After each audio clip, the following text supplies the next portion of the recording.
আবার দেখবেন কিছু কিছু মানুষ আছে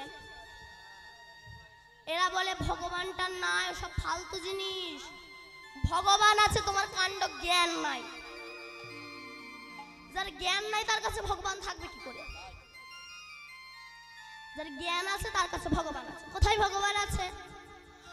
রামকৃষ্ণ মঠ, ভারত সেবাশ্রম, গৌরীয় মঠ, সমাজবাড়ি মঠ, পাটবাড়ি মঠ, স্কন মঠ, এরা কায় মনোবাক্যেশ্বরকে বিশ্বাস করে। ডক্টর এপিজে আব্দুল কালামের মতো ব্যক্তি, ইনি পর্যন্ত আনন্দবাজার পত্রিকায় বড় বড় অক্ষরে লিখেছেন, আমি গীতাও পড়ি আবার নামাজও পড়ি। এহেন ব্যক্তি কায় মনোবাক্যেশ্বরকে বিশ্বাস করে, কিন্তু আমার মতো মূর্খ আমি ঈশ্বরকে বিশ্বাস করতে চাই না। কেন? প্রহ্লাদ শিশু বয়সে ভগবানকে ডেকেছিল, তো তাই পেয়েছিল। শিশু মনে ডাকাতে এসেছিলেন, কিন্তু প্রহ্লাদের বাবা হিরণ্যকশিপুর, তার পয়সা ছিল, গাড়ি বাড়ি ছিল, অহংকারে মত্ত হয়ে ভগবানকে বিশ্বাস করেনি, তাই তাকে ধ্বংস হয়ে যেতে হয়েছিল। কেন? হিরণ্যকশিপুর প্রহ্লাদকে বলেছিল, বলতে পারো প্রহ্লাদ তোমার ভগবান কোথায়?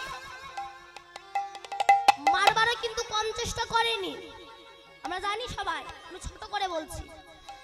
কারাগারে বন্দী করে রেখে দিলেন, না খাইয়ে মারবে। 3 দিন হয়ে গেল প্রহ্লাদ কিছু খায়নি, কিন্তু প্রহ্লাদের মা কয়াধু মা প্রান্ত কিছু ক্ষীরের নাড়ু তৈরি করে প্রহরীর হাতে দিয়ে বলেছিল, জানা প্রহরী আবার প্রহ্লাদকে একটু খাইয়ে দিয়ে না। যে প্রহরী প্রহ্লাদকে মানুষ করেছিল তার ভেতরেও তো কিছু মমতা আছে। প্রহরী ওই নাড়ুর থালাটা হাতে করে নিয়ে যাই না, আঁচলে করে লুকিয়ে নিয়ে যাচ্ছে, হিরণ্যকশিপুর দেখতে পেয়েছে। প্রহরী কোথায় যাচ্ছিস? মহারাজ, এই যে মহারানী প্রহ্লাদের জন্য ক্ষীরের নাড়ু পাঠিয়েছে, আমার কাছে নিয়ে আয়। ওই নাড়ুতে কালকুট বিষ মাখিয়ে দিয়ে বলো, যা প্রহ্লাদকে খাইয়ে দিয়ে আয়। প্রহরী চোখের জলে ভাসতে ভাসতে বুকখানা ভাসিয়ে ওই বিষ মাখানো নাড়ুর থালাটা হাতে নিয়ে গিয়ে প্রহ্লাদের কাছে দিয়ে এসে বাইরে এসে মনে মনে ভাবছে,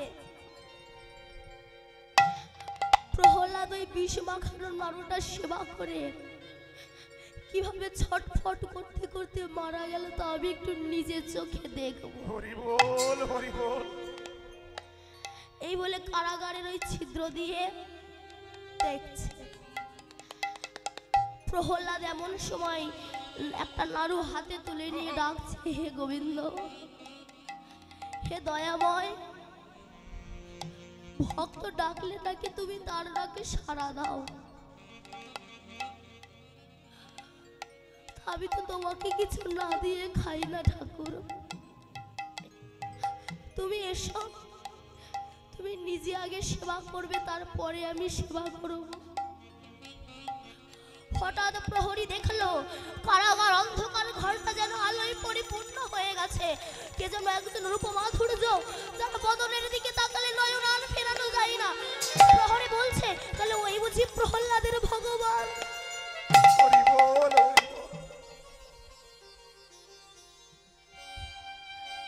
ওই বিষ মাখানো নাড়ুগুলো নিজে সেবা করলো, আর নিজে কিছু নাড়ু এনেছিল প্রহ্লাদকে খাইয়ে দিয়ে চলে গেল। প্রহরী বলছে, হে ভগবান, তুমি ভক্তের জন্য বিষও খেতে পারো, বিষ খেতেও তোমার দ্বিধাবোধ করে না, ঠিক আছে, আজ থেকে আর আমি মহারাজের দাসত্ব নয়, প্রহ্লাদ যার চরণে দাসখত লিখে দিয়েছে, আজ থেকে আমি তার চরণে দাসখত লিখে দেব। তাই ভগবান ভক্তের জন্য সবই করতে পারে গো মা। তাই আজ গৌরাঙ্গ মহাপ্রভু সুরধ্বনি তীরে খেলছে, তো তাই দেখে পদকর্তা পদ নিচ্ছেন। ভুজ যুগ তুলি গোরা গোরা নাচি নাচি যা, ভুজ যুগ তুলি গোরা নাচি নাচি যা, যুগ তুলি গোরা নাচি নাচি যা, গলে দোলে বনমালা বাস ভাপা, গলে দোলে বনমালা কিবা শোভাতা, গলে দোলে বনমালা কিবা শোভাতায়, না দোলাতে আপনি দোলে, না দোলাতে আপনি দোলে, না দোলাতে আপনি দোলে, গৌর গলার ফুলের মালা, না দোলাতে আপনি দোলে,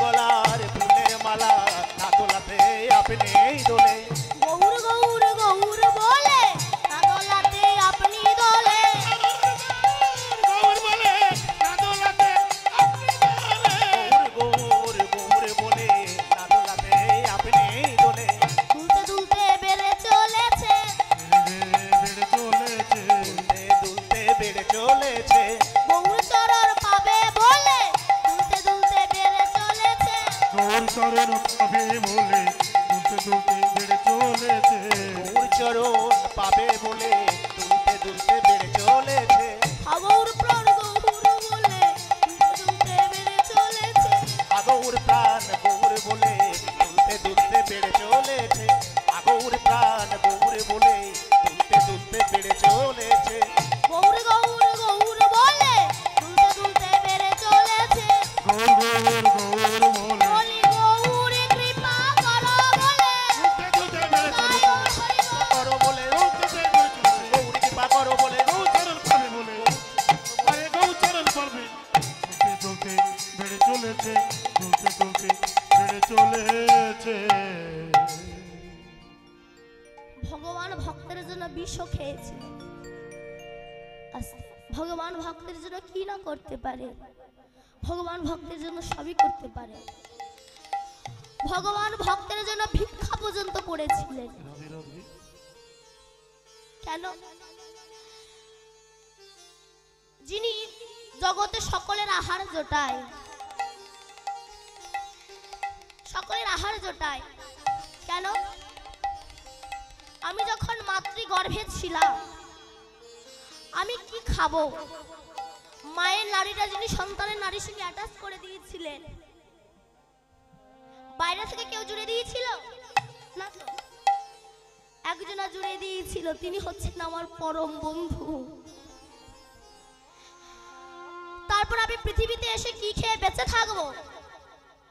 আমার জন্মানোর আগে আমার মাতৃস্তন অমৃতের ভান্ডার চলে আসে।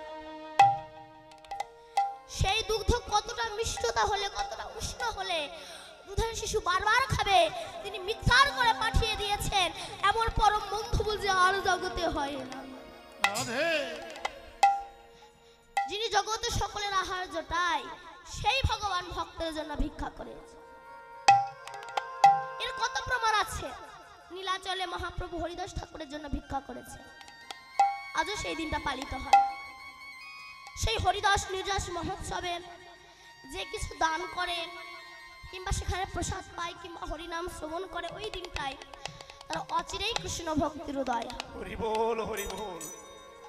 অগ্রদ্বীপে গোবিন্দ ঘোষের জন্য আমার গোপীনাথ ভিক্ষা করেছিলেন। সেই যে বাবা হরিতকে মুখাশুদ্ধি সঞ্চয় করে রেখেছিল না, আমার মহাপ্রভু আর সঙ্গে নিলেন না, রেখে চলে গেলেন।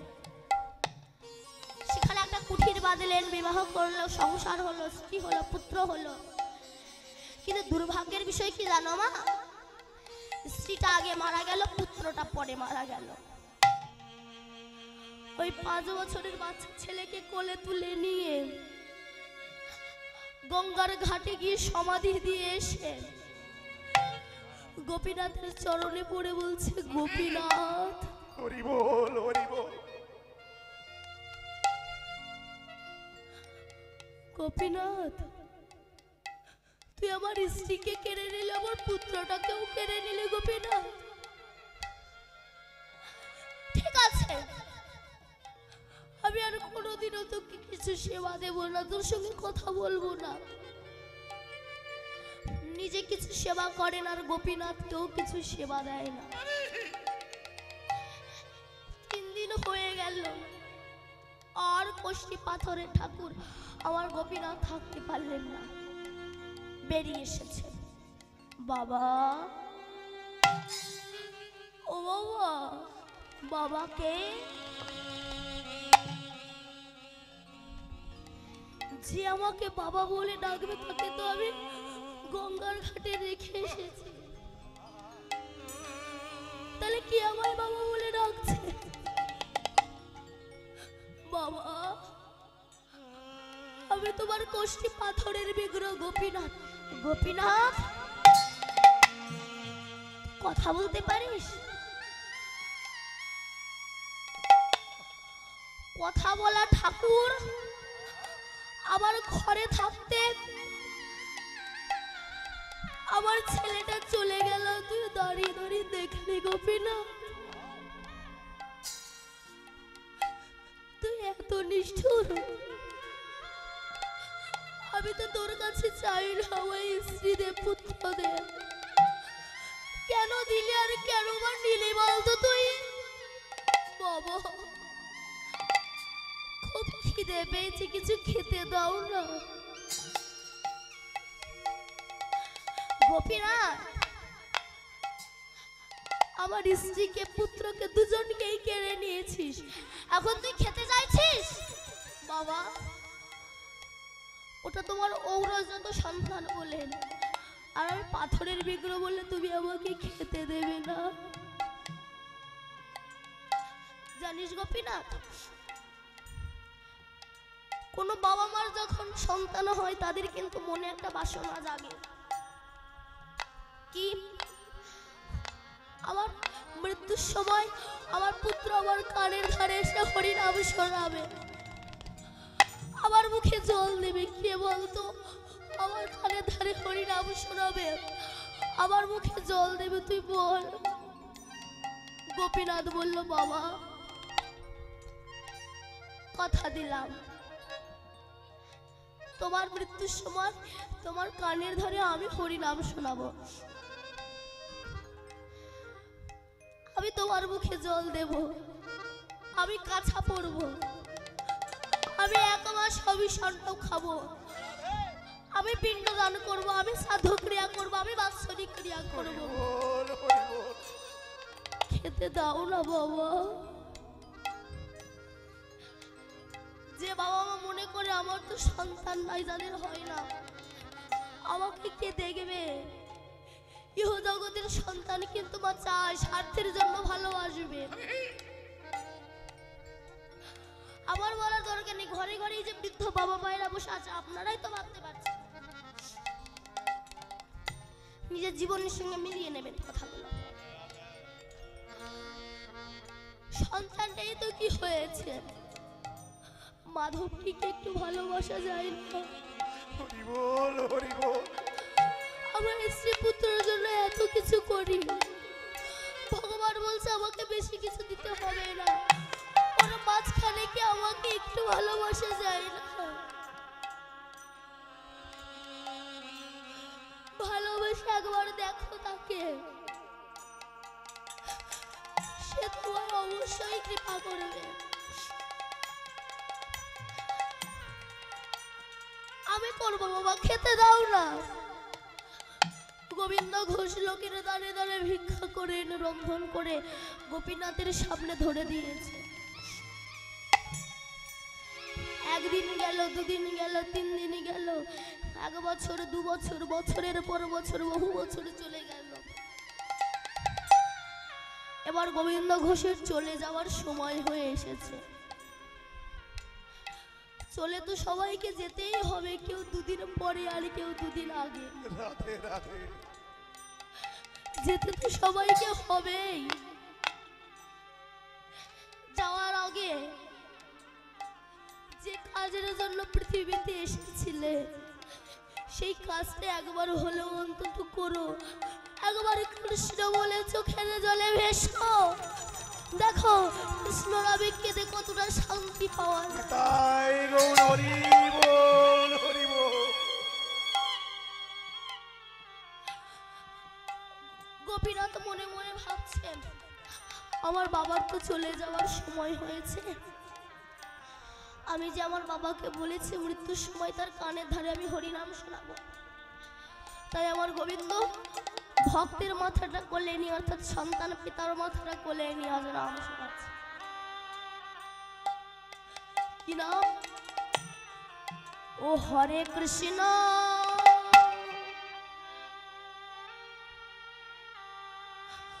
হরে কৃষ্ণ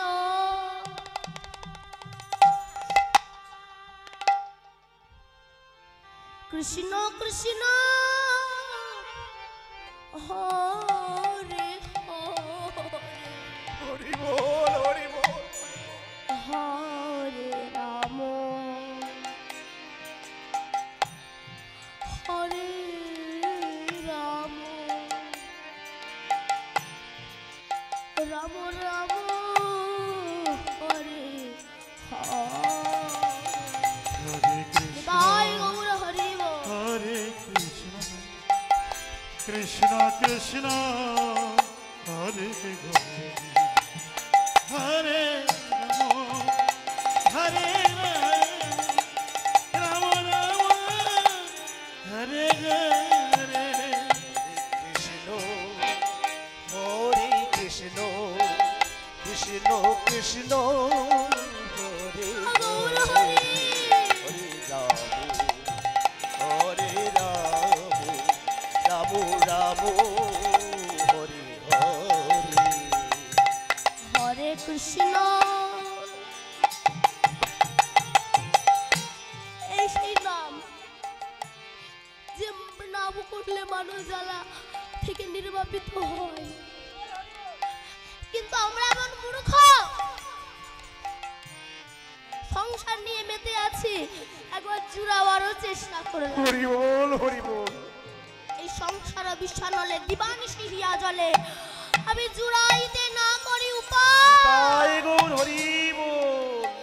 একবার তো এই জ্বালা আমি দূরীভূত করার জন্য একবারও নাম গাইলাম না, এবারও আক্ষেপ, এবারও দুঃখ আমাদের জীবনে। হরে কৃষ্ণ হরে কৃষ্ণ কৃষ্ণ কৃষ্ণ হরে হরে হরে রাম হরে রাম রাম রাম হরে হরে। তাই গৌর হরি বল। হরে কৃষ্ণ কৃষ্ণ কৃষ্ণ হরে হরে হরে রাম হরে রাম রাম রাম হরে হরে হরে কৃষ্ণ হরে কৃষ্ণ কৃষ্ণ কৃষ্ণ হরে হরে হরে রাম হরে রাম রাম রাম হরে হরে। মুখে জলটা ঢেলে দিল, প্রাণটা চলে গেল।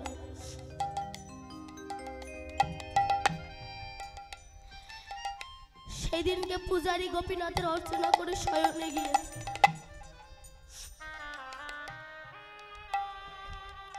গোপীনাথ অমনি আমার পূজারীকে স্বপ্নাদেশ করলো, পূজারী পূজারী জানো তো আমার বাবা না আমায় ছেড়ে চলে গেছে। কতটা প্রেমে থাকলে আমার গোবিন্দ বলছে আমার বাবা আমায় ছেড়ে চলে গেছে, কিন্তু আমি যে আমার বাবাকে কথা দিয়েছিলাম মৃত্যুর সময় একটা পুত্রের যেমন পিতার প্রতি কর্তব্য বা দায়িত্ব থাকে, সেই দায়িত্ব আমি মাথায় করে নিয়েছি। পূজারি, পূজারি, কালকে আমার রাজবেশ খুলে দিয়ে আমাকে কাছা পরিয়ে দিও, 1 মাস আমাকে হবিষণ্ণ খাইও। যেদিন আমার বাবার শ্রাদ্ধের দিন, ওই দিন তুমি আমাকে শ্রাদ্ধ বাসরে নিয়ে যেও না, আমি আমার বাবার জন্য পিণ্ডদান করব। পরের দিন পূজারি উঠে দেখছে গোপীনাথের চোখের জলে গোপীনাথের রাজবেশটা ভিজে গিয়েছে। ভক্ত যেমন ভগবানের জন্য কাঁদে, আমার ভগবানও তেমনি ভক্তের জন্য কাঁদে। কেন? আমরা বলি ভগবান আমার মতো দুঃখ আর কারণ নেই। ভগবান বলছে তোমরা বলো আমার মতো দুঃখ জগতে নেই, কিন্তু এবার বলো তো আমার মতো দুঃখ কি তোমাদের কারণ আছে? কেন? 6 দিন বয়সে আমার মামা সে পাঠিয়েছে আমাকে মারার জন্য পুতনা রাক্ষসীকে। কত অঘাসুর বকাসুর সবাইকে আমি বধ করলাম। তা বলো আমার মতো দুঃখ কি তোমাদের কারোর আছে?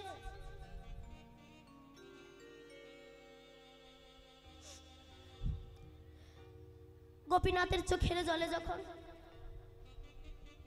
গোপীনাথের রাজবেশ ভিজে গিয়েছে, অমনি পূজারি গোপীনাথের ওই রাজবেশ খুলে দিয়ে কাছা পরিয়ে দিয়েছে, 1 মাস হবিষণ্ণ রন্ধন করে খেতে দিয়েছে।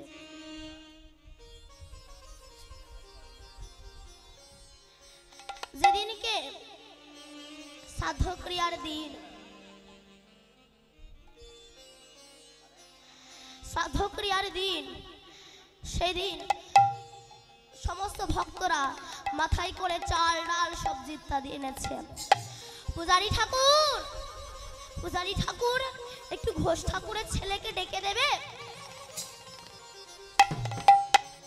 ঘোষ ঠাকুরের ছেলেকে ডেকে দেবে।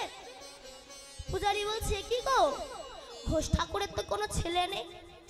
কি কালকে আমাদের বাড়ি একটা ছেলে গেল, উস্কো খুস্কো কেশ, দেখতে একটু কালো কিন্তু ডাকটা কি মধুর গো। আমাদেরকে গিয়ে বললো মা, ও মা আমার বাবা যে চলে গিয়েছে, তোমরা কিছু ভিক্ষা দাও না। আমরা বললাম তুই কার ছেলে রে? বলে আমাকে চেনো না, আমার বাবাকে চেনো না? আমার বাবার নাম গোবিন্দ ঘোষ, আমি গোবিন্দ ঘোষের ছেলে। আমরা বললাম তুই এইটুকু ছেলে নিয়ে যাবি কি করে? তুই যা, আমরা পৌঁছে দেবো। তাই তো এসেছি গো। কেউ বলছে আমাদের বাড়ি আগামীকাল গিয়ে, গতকাল গিয়েছিল, কেউ বলছে আমাদের বাড়ি গত পরশু গিয়েছে, কেউ বলছে আমাদের বাড়ি আজকে সকালবেলা গিয়েছে। পূজারি ঠাকুরের বুঝতে দেরি হলো না। ওগো তোমরা চিনতে পারোনি, চিনতে পারোনি তাকে। কে গিয়েছিল জানো তোমাদের দ্বারে ভিক্ষা করতে? দেখবে স্বয়ং কোষ্ঠী পাথরের বিগ্রহ গোপীনাথ তোমাদের দ্বারে ভিক্ষা করতে গিয়েছিল। গোপীনাথ তুমি ভক্তের জন্য ভিক্ষা পর্যন্ত করতে পারো? গোপীনাথকে শ্রাদ্ধ বাসরে আনা হলো। হাতে পিণ্ডটা দেওয়ার সঙ্গে সঙ্গে, মন্ত্র পড়ার সঙ্গে সঙ্গে পিণ্ডটা হাত থেকে গড়িয়ে গেল। যারা ভক্তির নয়ন এসেছিল তারা দেখতে পেল, যারা অভক্তির নয়ন নিয়ে এলো তারা দেখতে পেল না। কেন? গোপীনাথ বলেছিল যতদিন পৃথিবীতে চন্দ্র সূর্যের উদয় হবে ততদিন আমি নিজে ভিক্ষা করে এনে আমি আমার বাবার বাৎসরিক ক্রিয়া করব।